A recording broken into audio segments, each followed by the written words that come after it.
देवेंद्रजींनी ज्यांच्या नावाचा उल्लेख केलेला आहे असे सर्व सन्माननीय नेते मंडळी, आदरणीय व्यासपीठ आणि कार्यकर्ता बंधूंना आणि भगिनींना,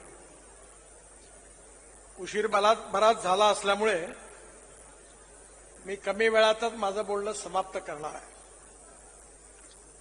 आज अतिशय आनंद आहे की आपल्या पक्षाचा एक हाडाचा कार्यकर्ता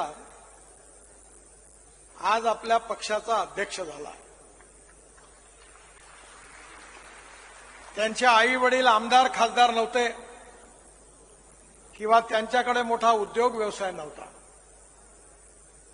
खरं म्हणजे 2009 साली मी ज्यावेळी भारतीय जनता पार्टीचा महाराष्ट्राचा अध्यक्ष होतो तेव्हा विधानसभेच्या निवडणुकीमध्ये सगळ्यात शेवटी निर्णय झाला डोंबिवलीचा, आणि हे तिकीट जे होतं हे बराच वादाच्या भोवऱ्यात होतं. पण त्यावेळी मला विश्वास होता की ज्या व्यक्तीला आपण तिकीट देणार आहे तो पुढे महाराष्ट्रातला भविष्याचा मोठा नेता होणार आहे, आणि ते आज सिद्ध झालं. खरं म्हणजे योगायोग असा आहे की मी ज्यावेळी अध्यक्ष झालो आणि ज्यावेळी डोंबिवलीमध्ये गेलो होतो तेव्हा रवींद्र चव्हाण ऑटो रिक्षा युनियनचे अध्यक्ष होते आणि त्यांनी ऑटो रिक्षाबरोबर माझी मोठी यात्रा काढली होती. आता ऑटो रिक्षाशी महाराष्ट्र भाजपचं काय नातं आहे मला माहिती नाही, पण चंद्रशेखर बावनकुळे यांना जेव्हा भारतीय जनता पार्टीत आणलं तेव्हा ते ऑटो रिक्षा चालक होते. म्हणजे ऑटो रिक्षा चालक ते ऑटो रिक्षा युनियनचा नेता असा हा 10 वर्षातला प्रवास आहे. मला विशेष रूपाने आनंद आहे की भारतीय जनता पार्टी ही कार्यकर्त्यांची पार्टी आहे,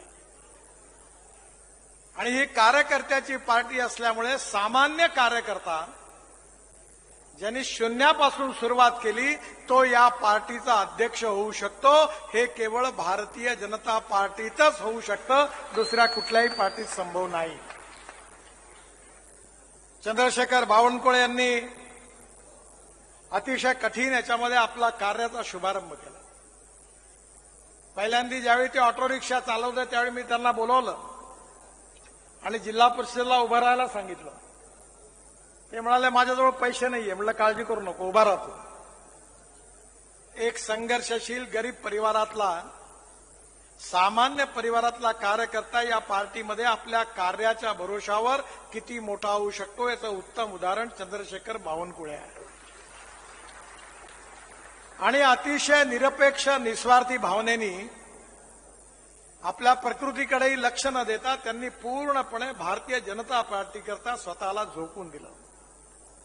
रात्रंदिवस प्रवास केला आणि त्यांच्या नेतृत्वाखाली आपल्या पार्टीला विशाल स्वरूप महाराष्ट्रात प्राप्त झालं आणि विधानसभेमध्ये अभूतपूर्व यश प्राप्त झालं.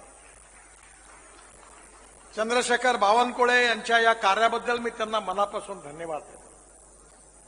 आणि रवींद्र चव्हाणच्या रूपाने तळागाळातला कार्यकर्ता म्हणून त्यांनी कोकणामध्ये मला आठवतं गावागावामध्ये जाऊन अतिशय प्रतिकूल परिस्थितीमध्ये आपल्या संघटनेचा विस्तार केला, संघर्ष केला. पालघरमध्ये असेल परिश्रम केले, मेहनत केली आणि उत्तम यश पार्टीला मिळवून दिलं. खरं म्हणजे मी नेहमी म्हणतो की देव दुर्लभ कार्यकर्ते हीच भारतीय जनता पार्टीची सगळ्यात मोठी संपत्ती आहे. आपला पक्ष कोणाच्या सहानुभूतीमुळे आणि कोणाच्या आशीर्वादामुळे मोठा नाही झाला. हा पक्ष मोठा झाला लाखो करोडो कार्यकर्त्यांच्या परिश्रमामुळे, त्यागामुळे आणि बलिदानामुळे. आणि म्हणून आपल्यातला एक कार्यकर्ता आज अध्यक्ष झाला याचा आपल्या सगळ्यांना खूप आनंद आहे. एकीकडे देवेंद्रजीच्या नेतृत्वाखाली महाराष्ट्राला विकसित महाराष्ट्र घडवण्याचा संकल्प आपण केलेला आहे.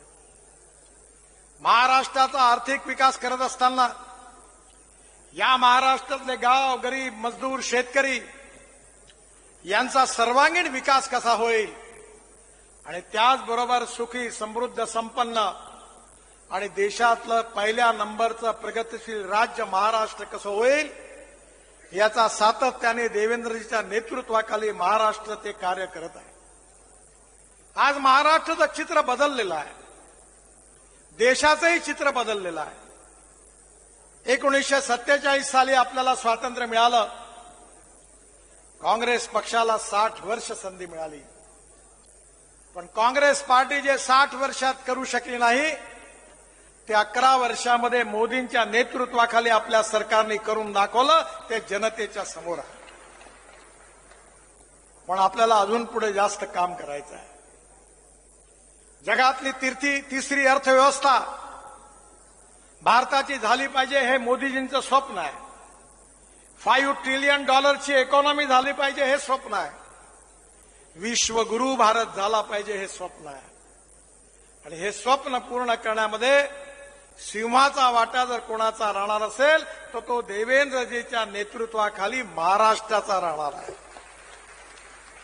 जर महाराष्ट्र सुखी समृद्ध संपन्न झाला तर भारत देखील सुखी समृद्ध आणि संपन्न झाल्याशिवाय राहणार नाही. आणि मग येणाऱ्या काळामध्ये महाराष्ट्राचं एक वैशिष्ट्य आहे. आपल्या देशाला जो सामाजिक विचार दिलेला आहे ते थोर बाबासाहेब आंबेडकर, महात्मा ज्योतिबा फुले, राजर्षी शाहू महाराज, छत्रपती शिवाजी महाराज, स्वातंत्र्याच्या लढ्यामध्ये काम करणारे, त्याग करणारे क्रांतिकारक, देशभक्त, लोकमान्य टिळक, स्वातंत्र्यवीर सावरकर, या सगळ्यांच्या गौरवशाली इतिहास या महाराष्ट्राने लिहिलेला आहे. आणि म्हणून महाराष्ट्र, त्याची प्रगती आणि विकास हा देशाच्या विकासामध्ये अतिशय महत्वाचा आहे. आणि म्हणून भारतीय जनता पार्टीला ही संधी मिळालेली आहे की या महाराष्ट्राचं भविष्य बदलवण्याची. विशेषतः आपल्या या ठिकाणी किरणजींनी सांगितलं की जातीयवादाचा आणि सांप्रदायिकतेचा जहर कालवण्याचा प्रयत्न कशा रीतीने झाला. पण कुठलाही माणूस त्याची जात, पंथ, धर्म, भाषा, सेक्स यांनी मोठा नाही तर त्याच्या गुणांनी मोठा आहे. याच्यावर भारतीय जनता पार्टीने नेहमी विश्वास ठेवला. या समाजामधला जातीयवाद, अस्पृश्यता समूळ नष्ट झाली पाहिजे. आणि फुले, आंबेडकर, शाहू महाराजांच्या जीवनातलं जे उद्दिष्ट होतं ती सामाजिक समता आणि आर्थिक समता प्रस्थापित झाली पाहिजे. हे केवळ भाषणामधून नाही तर हे कृतीमधून दर्शवणारी कोणती पार्टी असेल तर भारतीय जनता पार्टी आहे. याचा आपल्या सगळ्यांना खूप अभिमान आहे. आणि येणाऱ्या काळामध्ये एकीकडे सामाजिक सद्भाव कायम ठेवून सामाजिक समता आणि आर्थिक समता प्रस्थापित करून दुसरीकडे गुड गव्हर्नन्स आणि विकासाच्या आधारावर महाराष्ट्राचा आणि देशाचा विकास करण्याचं आपलं उद्दिष्ट आहे. मला अतिशय आनंद आहे की आपल्या सगळ्या कार्यक्रमामध्ये समाजातल्या तळागाळातला जो शेवटचा माणूस आहे, जो सामाजिक, आर्थिक, शैक्षणिक दृष्टीने मागासलेला आहे, ज्याला राहायला घर नाही, खायला अन्न नाही, शरीरावर कपडा नाही, त्या दरिद्र नारायणाला जोपर्यंत रोटी, कपडा आणि मकान मिळत नाही तोपर्यंत आपलं कार्य पूर्ण होणार नाही. असं अंत्योदयाचं सामाजिक आर्थिक चिंतन ज्या पंडित दीनदयाल उपाध्यायांनी सांगितलं ते आपलं उद्दिष्ट आहे. आणि येणाऱ्या काळामध्ये ही मिळालेली जी सत्ता आहे केवळ राज बदलणं नाही, तो समाज बदलणं हे आमचं उद्दिष्ट आहे. आणि येणाऱ्या काळामध्ये महाराष्ट्रामध्ये सामाजिक आर्थिक परिवर्तन होत असताना 21व्या शतकातला महाराष्ट्र हा इन्फॉर्मेशन टेक्नॉलॉजी आणि बायोटेक्नॉलॉजीचा उपयोग करून इथला शेतकरी असेल, शेतमजूर असेल, या सगळ्यांचा विकास कसा होईल याचा इंटिग्रेटेड विचार देवेंद्रजीच्या नेतृत्वाखाली महाराष्ट्राच्या विकासाच्या दृष्टीमध्ये ठेवलेला आहे. आपण निश्चितपणे सामाजिक प्रगतीही करायची आहे, सामाजिक आर्थिक परिवर्तनही करायचं आहे आणि देशाच्या पुनर्निर्माणामध्ये महाराष्ट्राचं मोठं योगदान पण द्यायचं आहे. म्हणून एकीकडे देवेंद्रजीच्या नेतृत्वाखालील महाराष्ट्र सरकार आणि दुसरीकडे रवींद्र चव्हाण सारख्या तरुण नेतृत्वाखाली असणारी आपली पार्टी, या दोघांचा समन्वय साधून हे उद्दिष्ट आपल्याला पूर्ण करायचं आहे. येणारा काळ हा निश्चितपणे आपल्याला मोठा एक चॅलेंजिंग असा काळ आहे. कारण आपल्याला हे सिद्ध करून दाखवायचं आहे की छत्रपती शिवाजी महाराज आपलं दैवत आहे आणि त्यांची या ठिकाणी मोठी प्रतिकृती ठेवलेली आहे. पण शिवाजी महाराजांच्या बद्दल म्हटलं जायचं की ते खऱ्या अर्थाने आदर्श राजे होते. यशवंत, कीर्तिवंत, वरदवंत, सामर्थ्यवंत, जाणता राजा, निश्चयाचा महामेरू, बहुत जनासी आधारू, अखंड स्थितीचा निर्धारू, श्रीमंत योगी. त्या छत्रपती शिवाजी महाराजांची शिवशाही या महाराष्ट्रामध्ये आपल्याला आणायची आहे. शिवाजी महाराज आदर्श शासक होते. शिवाजी महाराज आदर्श पिता होते, आदर्श पुत्र होते.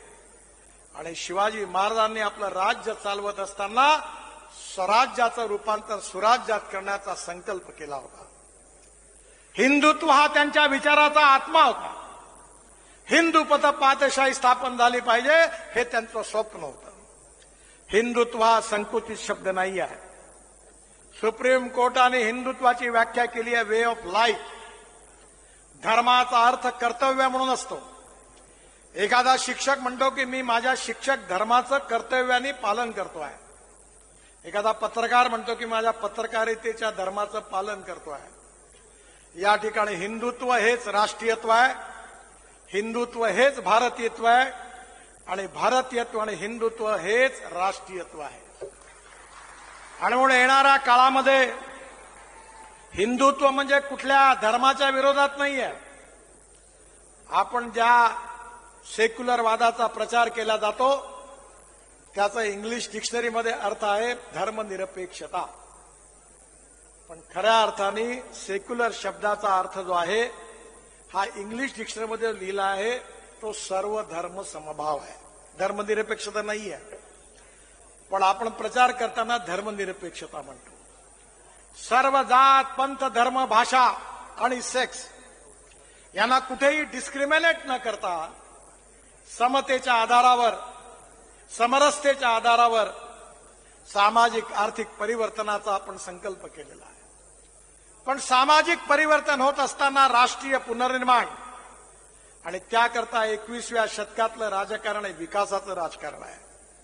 Water, power, transport, communication, agriculture, industry या सगळ्या क्षेत्रामध्ये उंच भरारी मारायची आहे. आज संपूर्ण विश्व आपल्याकडे, आपण सगळ्यात फास्टेस्ट ग्रोईंग इकॉनॉमी आहोत आणि मोठ्या आशेने बघत आहे. येणाऱ्या काळामध्ये मला विश्वास आहे की मी ज्या ऑटोमोबाईल इंडस्ट्री माझ्या डिपार्टमेंटच्या अंडर आहे ते आपलं जेव्हा सरकार आलं तेव्हा 13 कोटी रुपयाचा इंडस्ट्री होती. आज 22 लाख कोटी रुपयाची झाली आहे. आणि आता जगात आपण जपानला मागे टाकून 7व्या नंबरवर होतो, आता 3ऱ्या नंबरवर आलो आहे. आणि मी विश्वासाने सांगितलं की पुढल्या 5 वर्षात आपण पहिल्या नंबरवर आल्याशिवाय राहणार नाही. प्रत्येक क्षेत्रामध्ये आपण पुढे जात आहोत आणि भारताचा विकास हा महाराष्ट्राच्या विकासाशी संबंधित आहे. देवेंद्रजीच्या नेतृत्वाखालील प्रगतीशील, समृद्ध, संपन्न महाराष्ट्र आणि या विकासाला साथ देणारी एक कणखर, त्याचबरोबर ताकदवान, शक्तिशाली असं संघटन देखील तेवढंच आवश्यक आहे.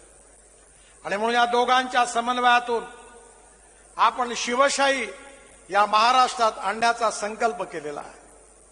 मोठ्या मोठ्या नेत्यांचं नाव घेणं हे सहज सोपी आहे, पण त्याबरोबर ती जबाबदारी आहे